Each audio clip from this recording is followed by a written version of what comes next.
ዕለት 4 መጋቢት በስመ አብ ወወልድ ወመንፈስ ቅዱስ አሃዱ አምላክ። ዕለት 4 መጋቢት በዛ ዕለት እዚኣ ኣብ ደሴት ኤሞር ጉባኤ ማሕበር ኤጲስቆጶሳት ኮነ። እቲ ጉባኤ ከዓ ብዛዕባ ክፉኣት ሰባት ስሑታት ተሓባበርቲ ኣይሁድ ዝበሃሉ እዩ። ንሳቶም ክቡር በዓል ትንሣኤ ዕለት 14 ሚያዝያ ምስ ኣይሁድ ይገብሩ ነበሩ።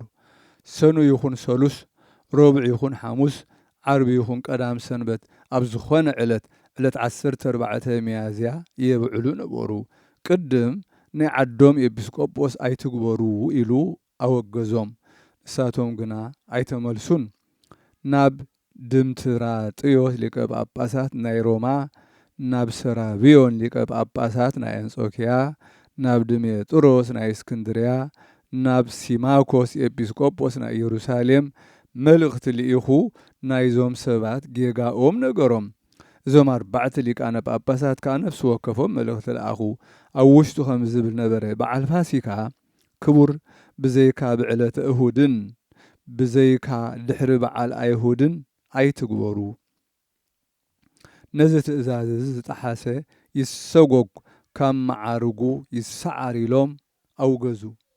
በዚ መሰረት 18 ኤጲስቆጶሳት ተኣከቡ። ነዞም ዓለውቲ ፀዊዖም ነዘን ናይ ሊቃነ ጳጳሳት መልእኽታት ኣንበቡሎም። ገሊኦም ካብታ ክፍእቲ ምኽሮም ዝተመልሱ ኣለዉ። ነቶም ኣብታ ጌጋኦም ዝተረፉ ወይ ዝኣበዩ ግና ረጊሞም ኣውጊዞም ካብ ቤተ ክርስቲያን ሰጎግዎም። ክቡር በዓል ፋሲካ ኣቦታትና ሐዋርያት ከምዚ ኢሎም እዮም ዝሰርዕዎ። በዓል ፋሲካ ዝገብር ንሳ ከዓ ናይ መድሓኒና ኢየሱስ ክርስቶስ መዘከርታ ትንሣኤኡ እያ። ዕለተ እሁድ ጥራሕ ይገበር። ብዘይካ ዕለት እሁድ ዝገብር ግና ናይ ኣይሁድ ናይ በዓላቶም ተሓባባሪ እዩ ዝኸውን። ካብ ቤተ ክርስቲያን ይፈለይሎም እዮም።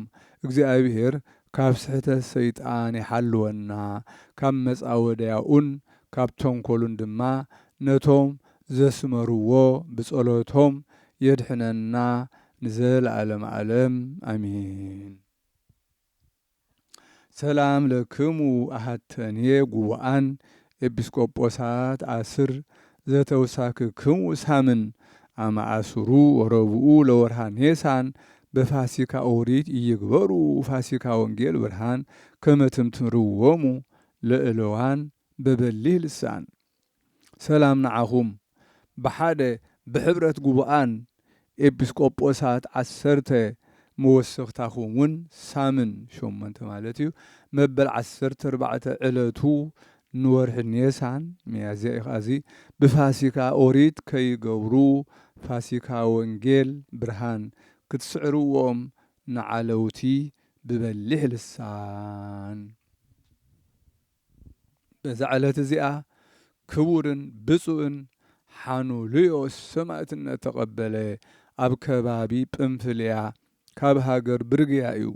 ነዚ ቅዱስ እዚ ምእንቲ ፍቅሪ ጎይታና ኢየሱስ ክርስቶስ ምስጋናን ኣምልኾትን ንዑ ይኹን። ካብ ዲዮቅልጥያኖስ ዝኾነ ብርይንኮስ መኮንን ሒዙ ኣብ ቅድሚኡ ምስ ቆሞ ብልዑል ቃላትን ብሩሃትን ሃይማኖት ጎይታና ኢየሱስ ክርስቶስ ኣግሃደ። እግዚአብሔር ምስጋና ኣቕረበ። ንርኹሳት ጣዖታት ከዓ ረገሞም። መኮንን ከዓ ኣብ ዕንፀይቲ ክሰቕልዎ ኣዘዘ። ንሱ ከዓ ንጎይታና ኢየሱስ ክርስቶስ ምእንቲ ቅዱስ ስሙ ሰማዕት ክኸውን ድልድው ዝገበሮ ኣመስገኖ። ምስጋና ኩሉ ግዜ ንዑ ይኹን። ካብኡ ነፍሱ ናብ ኢድ እግዚኣብሔር ኣማዕቆበ። ምስጋና ንልዑል ኣምላኽና ይኹን። በረኸቱ እውን ኣብ ልዕልና ይሕደር ንዘለዓለም ዓለም ኣሜን። ሰላም ንሓኑልዮስ መኮንነ ርትዕ ወፍትሕ ዝሃገረ ተርህ ኣመሰቀሉ ወለቱ መልእልተ እፅ ነዊህ መጠወ ነፍሶ ማእከለ ጉባኤ ብዙህ እንዘይሴብሖ ለክርስቶስ በዓብይ ክላህ። ሰላም ንሓኑልዮስ መኮንነ ርትዕ ምስ ፍትሕ ናይ ሃገር ተርሕ ምሰቐልዎ ንዕኡ ኣብ ልዕሊ ጉንድኦም ነዊሕ ነፍሱ ኣረከበ ኣብ ማእከል ጉባኤ ብዙሕ ንክርስቶስ እንዳመስገኖ ብዓብይ ምጭራሕ